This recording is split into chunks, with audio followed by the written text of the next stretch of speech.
selamat siang untuk kita semua. Selamat siang. Pada kesempatan pertama saya ingin mengucapkan terima kasih kepada kita semua atas partisipasi dari kita semua dalam mengikuti kegiatan katekesi pada siang hari ini. Jadi pada siang hari ini tema katekesi dari kita yaitu Yesus sumber penolong bagi mereka yang putus asa. Dalam kehidupan kita sehari-hari kita seringkali merasa putus asa, kita itu dari berbagai macam masalah, entah itu masalah ekonomi ataupun masalah dalam dunia pendidikan, lebih khusus pada kita yang sekarang ini sedang menginjak dalam dunia pendidikan.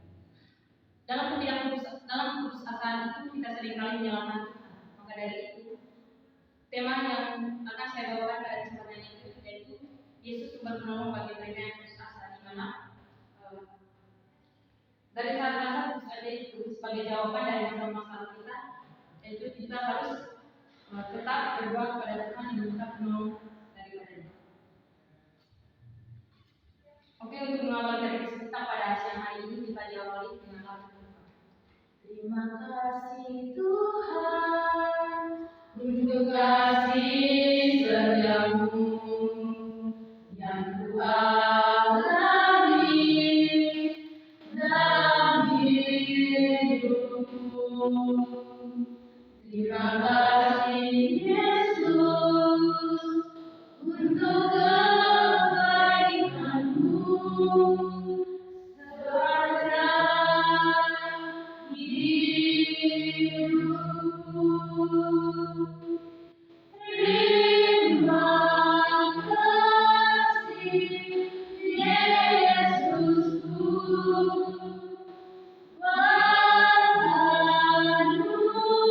anugerah yang Kau beri.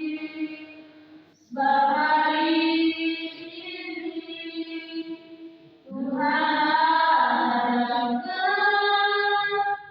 syukur bagimu. Dalam nama Bapa dan Putra dan Roh Kudus. Amin. Tuhan beserta kita. Marilah berdoa. Allah Bapa yang Maha Kasih, puji serta syukur kami ucapkan kepadamu atas segala berkat serta perlindungan-Mu sepanjang hari-hari yang telah kami lewati, lebih khususnya pada siang hari ini. Sehingga pada kesempatan ini ya Bapa, kami berkumpul di tempat ini guna untuk mengadakan kegiatan katekesi yang bertema Yesus sumber penolong bagi mereka yang putus asa. Allah Bapa dalam kerajaan surga, dalam kehidupan kami sehari-hari, kami seringkali merasa putus asa, namun kami yakin dan percaya Engkau sumber penolong bagi kami semua. Allah Bapa dalam kerajaan surga, kami mohon juga dengan rendah hati kepada-Mu, hilangkanlah rasa putus asa itu dan dalam diri kami.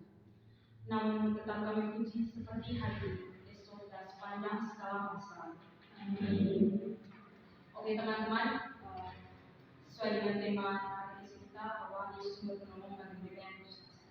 Untuk mendalami tema katekesi kita, mari kita memulai situasi konkret dengan judul cerita itu kisah hidup.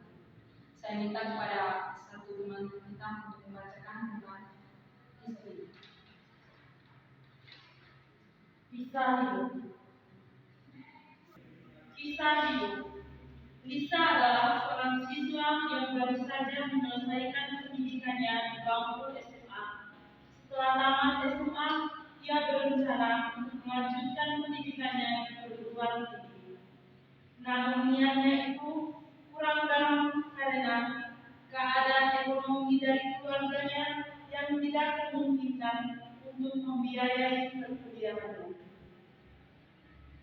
Sejak SD, Lisa mempunyai cita-cita untuk menjadi seorang guru.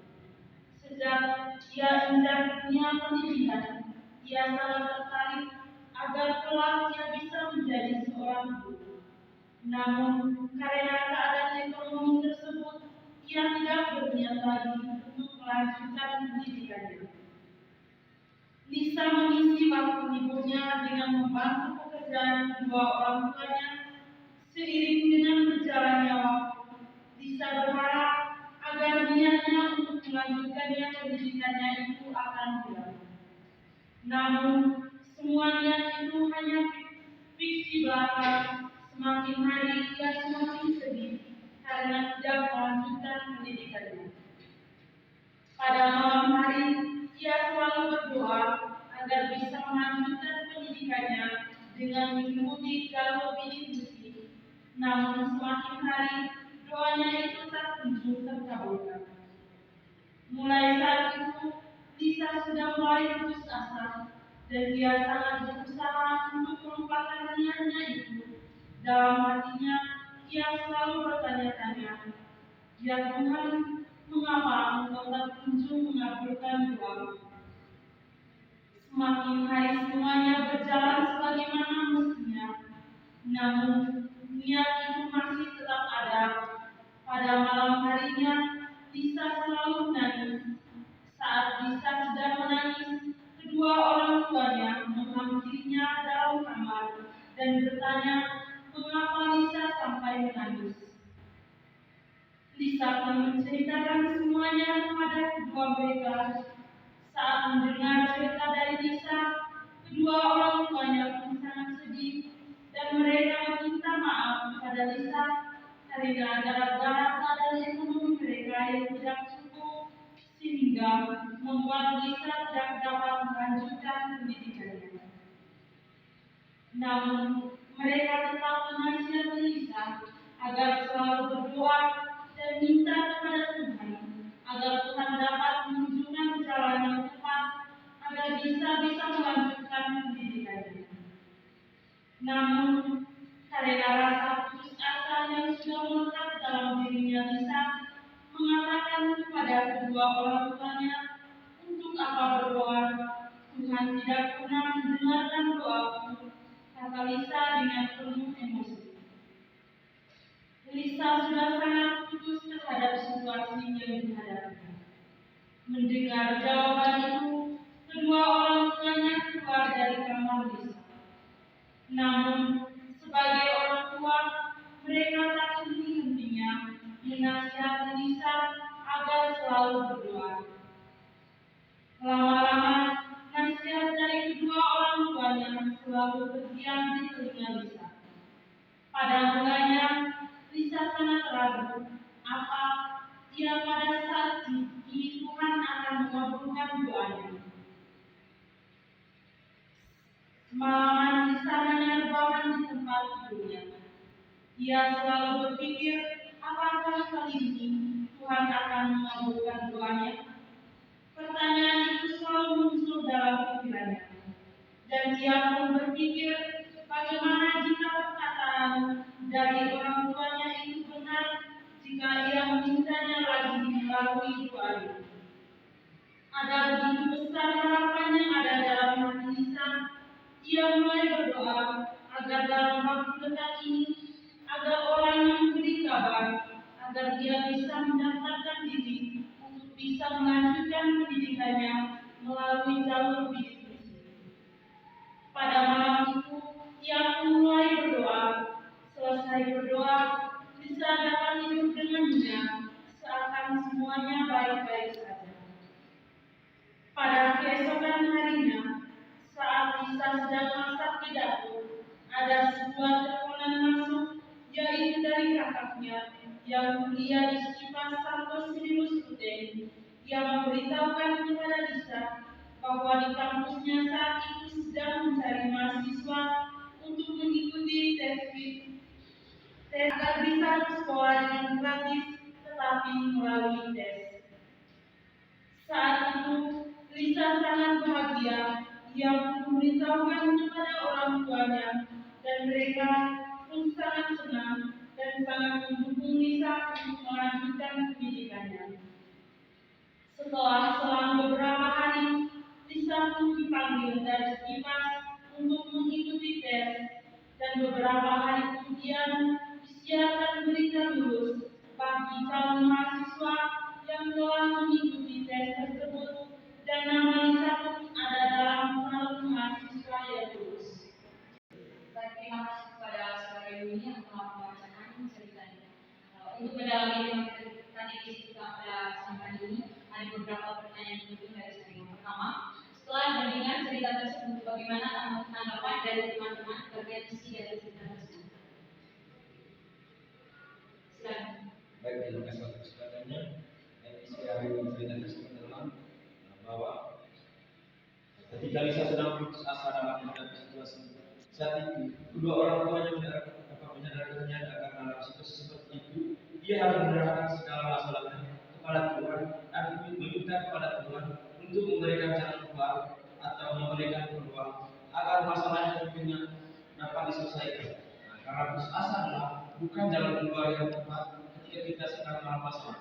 Terima kasih kepada saudara Mani yang telah menjelaskan bahwa isi dari ceritanya itu sangat bagus bahwa di mana dalam situasi kita ketika kita merasa putus asa, kita tidak boleh merasa menyerah karena menyerah bukanlah jalan keluar bagi kita ketika kita sedang menghadapi masalah. Tapi bagaimana kita harus menyerahkan kepada Tuhan, karena sebagai Katolik kita harus percaya bahwa Tuhan adalah salah satu jalan atau penolong bagi kita semua. Oke, pertanyaan yang kedua, dari cerita tersebut, apa yang dilakukan oleh kedua orang tua Lisa demi menyadarkannya? Silakan saudara Edwin. Baik, terima kasih. Dari seperti di atas tadi yaitu di mana kedua orang tua Lisa untuk menyadarkan Lisa, yaitu di mana dengan memberikan nasihat agar dalam menjalani situasi apapun tidak boleh putus asa dan harus selalu percaya kepada Tuhan. Oke, terima kasih kepada saudara Edwin bahwa sesuai dari isi ceritanya bahwa orang tua Lisa itu selalu menasihati Lisa agar Lisa itu tidak cepat putus asa dan ketika dia mengalami suatu masalah atau kesulitan, dia harus tetap percaya kepada Tuhan dan menyerahkan semuanya kepada Tuhan. Oke, kita lanjut ke pertanyaan yang ketiga, yaitu apa dampak dari perbuatan dari kedua orang tua Lisa untuk dalam menyadarkan atas rasa putus asa dari Lisa? Saya. Dampaknya bagi Lisa adalah Lisa sadar dan kembali pada jalan Tuhan. Dan Lisa tetap berharap kepada Tuhan karena Tuhan adalah salah satu penolong bagi mereka.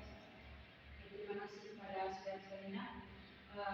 Pertanyaan yang keempat yaitu dari masalah tersebut, apa yang menjadi pesan bagi kita semua? Pesan dari cerita di atas kita adalah dalam menjalani sebuah kehidupan kita tidak boleh cepat putus asa. Bagaimanapun cobaan yang kita alami dalam hidup ini, karena putus asa itu hanya akan membawa kita ke dalam kegagalan. Dan kita semestinya harus selalu berjuang dan selalu percaya kepada Tuhan.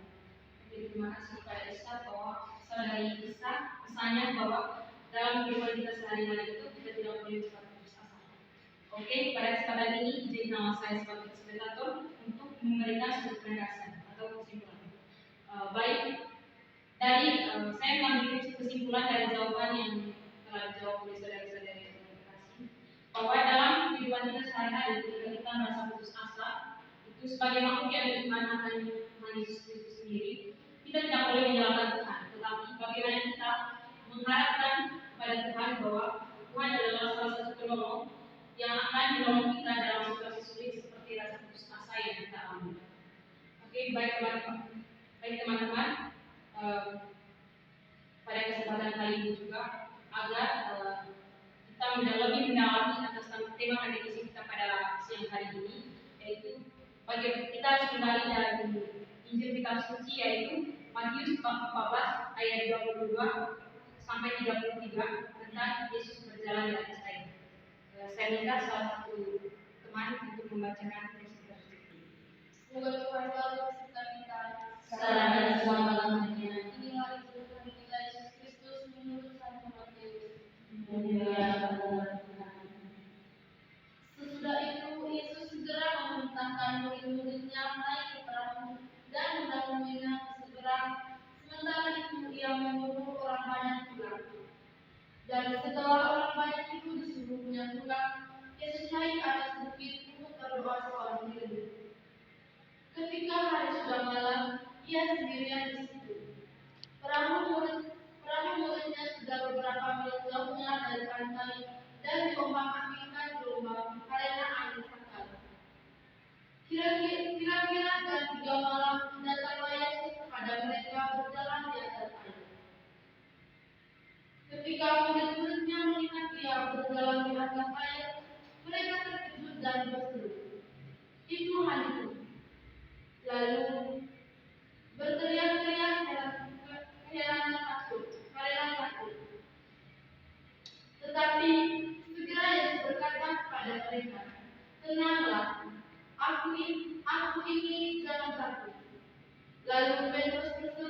jawab dia, Tuhan, apabila engkau itu, suruhlah aku datang kepadamu berjalan di atas air. Kata Yesus, datanglah. Maka Petrus turun dari perahu dan berjalan di atas air mendapatkan Yesus. Tetapi ketika dirasanya ditiupkan angin, takutlah ia dan mulai tenggelam lalu berteriak, Tuhan, tolonglah aku. Segera Yesus mengulurkan tangannya, memegang dia dan berkata, Hai orang yang kurang percaya, mengapa engkau bimbang? Lalu mereka naik ke perahu dan angin itu berdawa. Dan orang-orang yang ada di perahu menyembah dia, katanya, sesungguhnya engkau anak Allah. Demikianlah sabda Tuhan. Ya, terima kasih kepada saudara Gary yang telah membacakan teks tersebut. Oke, dari sini ada beberapa pertanyaan dari saya. Yang pertama itu dari teks kitab suci yang sudah teman-teman dengar, coba pilih salah satu ayat yang menarik dan sertakan dengan alasan dari teman-teman mengapa ayat tersebut benar bagi teman-teman. Baik, terima kasih atas kesempatannya. Ayat yang menarik menurut saya dari bacaan ini tadi yaitu dari ayat 30 sampai 31. Yaitu di mana tetapi ketika dirasanya tiupan angin, takutlah dia dan mulai tenggelam lalu berteriak, Tuhan, tolonglah aku. Segera Yesus mengulurkan tangannya, memegang dia dan berkata, Hai orang yang kurang percaya, mengapa engkau bimbang? Baik, terima kasih. Mengapa saya memilih ayat 30 sampai 31 ini? Yaitu di mana di dalam diri saya ketika saya mengalami cobaan dan itu saya merasa bersalah dan saya tidak percaya kepada Tuhan. Dan di saat itu juga ternyata Tuhan tetap melihat saya dan menolong saya. Ketika saya merasa putus asa, ternyata Tuhan itu tetap melihat saya dan mengulurkan tangan dan membantu saya ketika saya sedang putus asa atau saya sedang merasa sedih dan mengalami masalah, dan Tuhan masih selalu datang untuk menyembuhkan luka saya yang sedang sedih dan putus asa. Terima kasih kepada saudara Gary bahwa dari teks kitab suci yang sudah didengar, ayat yang menarik menurutnya yaitu ayat 30 sampai 31. Berdasarkan pengalaman pribadinya dalam kehidupannya dia juga sehari-hari itu, dia seringkali merasa putus asa dan bahkan dia juga tidak percaya kepada Tuhan. Tetapi bagaimana seorang manusia Kristiani bahwa dia tetap percaya pada Tuhan dan bisa itulah Tuhan tidak akan melepaskan anak putus asa itu, tapi Tuhan akan setia dan selalu menolong. Mungkin ada lagi dari teman-teman. Silakan. Baik, terima kasih untuk waktu dan kesempatannya. Dari Injil yang menyebut bagi saya itu ayat 24. Perahu murid-muridnya yang sudah beberapa mil jauhnya dari pantai dan diombang-ambingkan gelombang karena angin kencang. Mengapa saya memilih ayat ini? Karena saya rasa bahwa dalam kehidupan saya itu, dalam perjalanan hidup saya itu tidak selalu lurus. Bahwa di setiap kehidupan saya terkadang ada juga persoalan-persoalan yang saya temukan dalam hidup saya dan membuat saya itu merasa terkadang hampir putus asa karena kehidupan itu tidak selalu stabil. Bahwa hari ini saya baik-baik saja dan besok saya akan terus baik-baik saja. Tetapi kehidupan yang saya temukan itu kadang-kadang merasa ada kesulitan dan rumit bagi saya untuk menyelesaikan setiap persoalan saya. Tetapi pada hari ini dengan ayat yang sudah saya baca bahwa setiap kehidupan pasti Tuhan itu selalu ada dan menjadi penolong bagi hidup saya. Terima kasih kepada suster bahwa ayat yang menarik menurut suster yaitu ayat 24 bahwa dalam kehidupannya sehari-hari itu sebagai manusia kita menyadari kehidupannya dalam kesalahan itu yang telah kita buat itu kita tidak pernah merasakan bahwa itu adalah kita sendiri, tetapi dalam situasi itu kita juga mengalami rasa putus asa dan bahkan kita menyalahkan Tuhan. Tetapi dalam situasi tersebut pula menurut Pasuskan bahwa dalam suatu sulit atau masalah yang kita hadapi, Yesus adalah salah satu sumber penolong yang tepat bagi kita semua.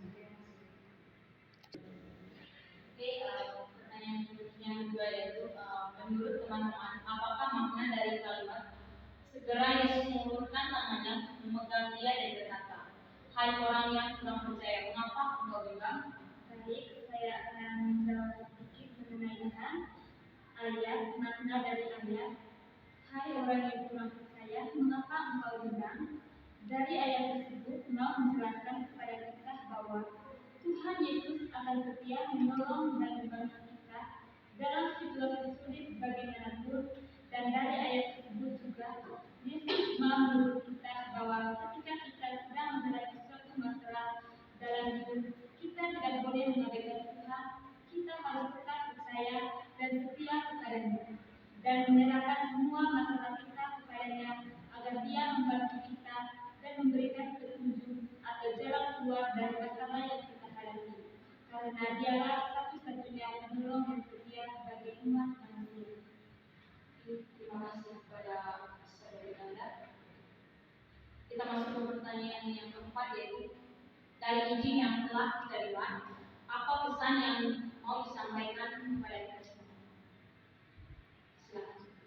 Pesan dari Injil tersebut adalah bagaimana kita sebagai manusia yang tidak luput dari masalah, maka dari itu ketika kita menghadapi masalah tersebut, kita tidak boleh cepat putus asa, melainkan kita harus tetap percaya kepada Tuhan bahwa Dia akan senantiasa menolong kita.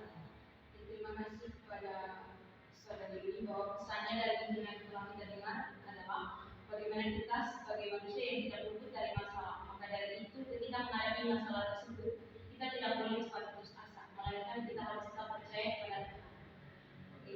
Dari tempat ini saya izin nama saya sebagai fasilitator untuk menarik kesimpulan. Putus asa merupakan sebuah sikap yang sudah melekat dalam diri kita, di mana sikap cenderung membawa seorang pada sebuah kegagalan. Maka dengan itu manusia seringkali menyalahkan Tuhan dan menganggap Tuhan tidak pernah mau menolong umat manusia. Dari Injil yang sudah kita dengar, ketika Tuhan Yesus melakukan sebuah mukjizat di hadapan para murid-muridnya, di situ Tuhan mau mendorong kita untuk percaya kepadanya dan membuang jauh-jauh rasa putus asa. Berkat mukjizat yang dilakukan oleh Yesus, para murid-muridnya membuang rasa takut dan putus asa mereka dan mulai menyembah Tuhan dan percaya dengan sungguh-sungguh kepadanya. Carilah Tuhan dalam situasi apapun. Jangan mencari Tuhan ketika sedang dalam masalah saja, tetapi carilah Tuhan dan dalam setiap suka dan duka yang sedang kita alami.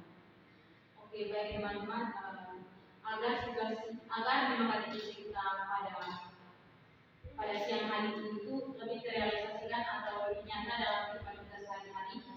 Dari tempat ini saya mau menyampaikan kepada teman-teman, mungkin dalam kehidupan teman-teman sehari-hari itu ada banyak pengalaman yang berkaitan dengan menyembahkan diri kita pada siang hari ini, yaitu Yesus sumber penolong bagi mereka yang putus asa. Pada teman-teman semua, saya persilakan untuk di-sharingkan pengalaman. Silakan di-share.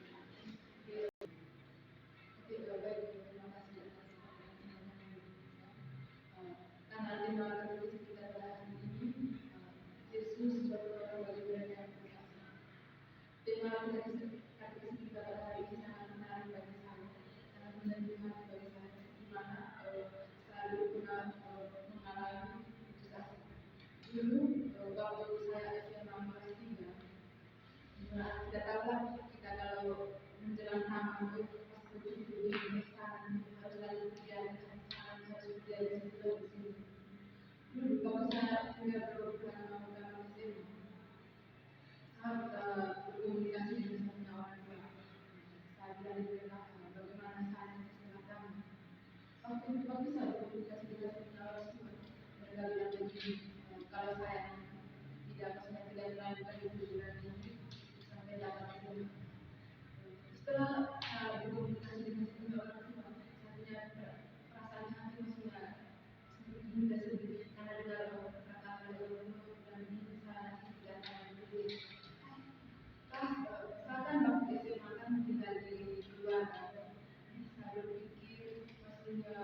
misi begini baik sebagai mampu melanjutkan hari ini.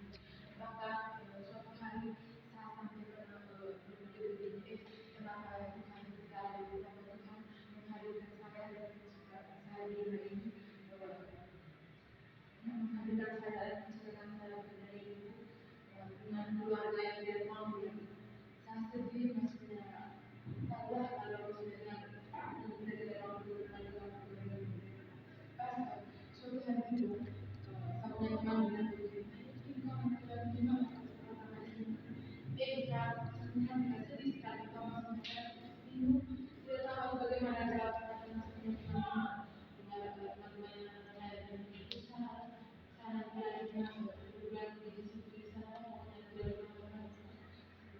sedih bahkan mau menangis perasaan begitu enak ya sudah coba tinggal 2 bulan atau 3 bulan lagi kita mau tamat SD ada seorang keluar sekarang juga sudah dipelajari mereka menyerahkan seorang imam terus pada suatu hari dia memang di rumah tapi bisa agak malu dengan seorang imam apalagi kan tidak ada di rumah pas belumnya pemain dulu belumnya imam pasti bisa tidak mereka banyak bilang karena mungkin itu punya adik atau keluarga ada terus hanya belum itu juga jadi saya karena waktu itu kan seorang bekerja kan tugas di sini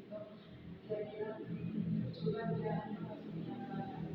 dari kita dari sebagai dari kalau dia dia bisa pulang kuliah terus dia terus ini sebenarnya kali itu terus seperti saya hidup aku di dalam dengan terus itu juga ada apa-apa kalau yang dari itu saya bilang saya bertanya dari terus dia bilang begini selama ini mau belajar siapa tahu ada informasi nanti biasa apa informasi yang memang waktu itu saya masih agak senang tapi di sisi lain juga masih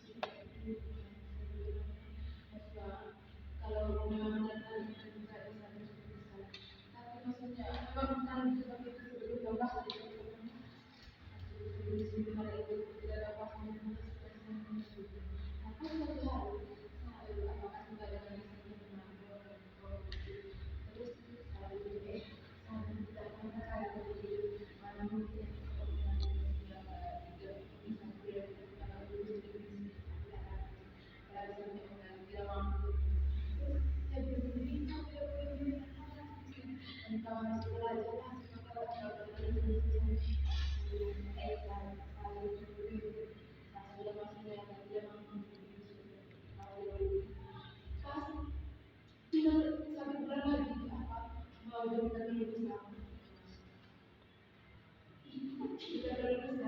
terus ini seorang imam Ibnas memang dia bilang begini coba orang datang ke situ maksudnya pesta coba ikut orang begini maksudnya saya sebenarnya senang tapi di sisi lain juga saya dapat sudah besok hari saya datang itu kan juga dari sini sudah 2 hari kemudian ternyata benar-benar begitu atas sarjana atau misalnya senang saya berbicara ternyata Tuhan sendiri yang bagi saya adalah bisa mengalami. Baik, terima kasih kepada Saudara Kofi yang telah menceritakan pengalaman nyata itu sangat menarik di mana teman-teman mendapatkan masalah ketika tamat SMA untuk melanjutkan ke dunia perguruan tinggi, tetapi karena kekurangan ekonomi, disitulah teman-teman merasa putus asa. Memang masalah itu tidak hanya terjadi pada Saudara Kofi, tapi banyak orang-orang di luar sana yang mendapatkan pengalaman sedemikian rupa dengan Saudara Kofi.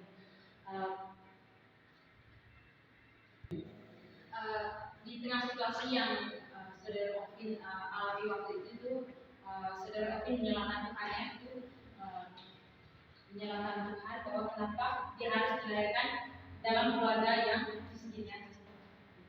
Tetapi di tengah situasi itu ada sebuah kabar dari salah satu guru dia tadi bahwa di Stipas ada penawaran di teman-teman yang telah melaksanakan pendidikan selesai pendidikannya dalam dunia SMA untuk bisa ikut tes yaitu dalam tes IK sehingga bisa setelah kuliah di Stipas dengan kuliah gratis. Bahwa pesannya dari pengalaman yang teman Alvin sharingkan tadi bahwa melalui Blueberry yang bertugas di Stipas itu, disitulah Tuhan bekerja yaitu untuk menolong saudara Alvin di mana memberitahukan kepada saudara Alvin untuk ikut tes PDPC di Stipas. Dan setelah mengikuti tes, setelah mengikuti proses bahwa ada berita kelulusan dari Stipas bahwa saudara Alvin adalah salah satu mahasiswa yang lulus tes IK. Bahwa kesimpulannya bahwa dalam situasi sulit atau situasi putus asa yang kita hadapi itu, kita tidak boleh menyalahkan Tuhan, tetapi bagaimana kita harus tetap percaya kepada Tuhan dan menyerahkan kepada Tuhan segala masalah atau putus asa yang ada dalam diri. Oke, teman-teman, untuk mengimplementasikan atau merealisasikan tema aktivitas kita pada siang hari ini, bagaimana aksi nyata atau aksi konkret dari tema yaitu Yesus sumber penolong bagi mereka yang putus asa agar dalam kehidupan kita sehari-hari kita bisa merealisasikan atau mengimplementasikan sebagai upaya untuk mengatasi rasa putus asa dalam diri kita.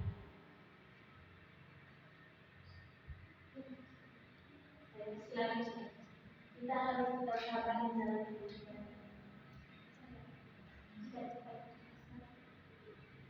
Apapun yang kita alami, baik orang lain yang memberikan masalahnya ataupun kita sendiri yang merasakan masalah itu, kita harus sabar. Pokoknya kita harus bersyukur dengan apa yang kita alami. Oke, aksi konkretnya yaitu bahwa yang pertama kita harus sabar, dan yang kedua kita tidak boleh cepat putus asa, dan yang ketiga bahwa dalam situasi atau masalah yang kita hadapi kita tidak boleh cepat putus asa dan melainkan harus tetap percaya kepada Tuhan. Oke, terima kasih kepada Israel yang telah menyampaikan aksi konkretnya. Setelah itu mari kita saya minta kepada dua saudara-saudara kita untuk menyampaikan doa-doa pemenang. Kami bersyukur kiranya Engkau senantiasa selalu menjaga anak-anak-Mu yang ada di dunia ini, khususnya kami anak-anak-Mu yang ada di sekitar ini, yang hari ini ataupun kemarin mengalami susah ataupun mengalami luka batin yang tidak bisa disembuhkan. Kiranya Engkau selalu senantiasa hadir di tengah-tengah kami agar kami mampu menjalani segala masalah-masalah yang kami hadapi. Marilah kita memohon. Kabulkanlah doa kami ya Tuhan. Atas segala anugerah dan cinta kasih-Mu yang Engkau limpahkan kepada kami semua, sehingga kami dapat hidup bersama di tempat ini dengan mengajar kami. Kiranya Tuhan, apa yang kami sampaikan pada kesempatan ini dapat bermanfaat bagi iman kami semuanya. Marilah kita memohon. Kabulkanlah doa kami ya Tuhan. Marilah kita menyatukan segala doa dan permohonan kita dengan doa yang diajarkan oleh Yesus sendiri. Sama-sama Bapa kami yang berada di surga, dimuliakanlah namamu, datanglah kerajaanmu, jadilah kehendakmu di atas bumi seperti di dalam surga. Berilah kami rezeki kita hari ini, dan ampunilah kesalahan kami, seperti kami pun mengampuni kesalahan kepada kami, dan jangan masukkan kami ke dalam pencobaan, tapi bebaskan kami dari yang jahat. Marilah berdoa. Allah adalah Raja surga, Allah Tuhan Kudus, Bapa Putra dan Roh Kudus. Terima kasih ya Tuhan untuk segala kemuliaan yang telah Engkau berikan kepada kami semua, sehingga kegiatan kaderisasi kami pada siang hari ini dapat berjalan dengan lancar sesuai dengan kehendak-Mu. Allah Bapa dalam kerajaan surga, kami mohon dengan hati kepada-Mu. Kiranya segala niat yang hendak kami tuangkan pada kegiatan kaderisasi kami pada siang hari Semoga dapat kami implementasikan dalam kehidupan kami sehari-hari. Dan jadikanlah kami sebagai manusia yang kuat dan tidak akan cepat putus asa. Dan jadikanlah kami sebagai manusia yang beriman dan tidak akan menjauhkan diri dari dan tidak akan menyalahkanmu dalam segala masalah yang kami hadapi. Sebab kalau Tuhan dan Penantara kami, kini dan sepanjang segala masa. Amin.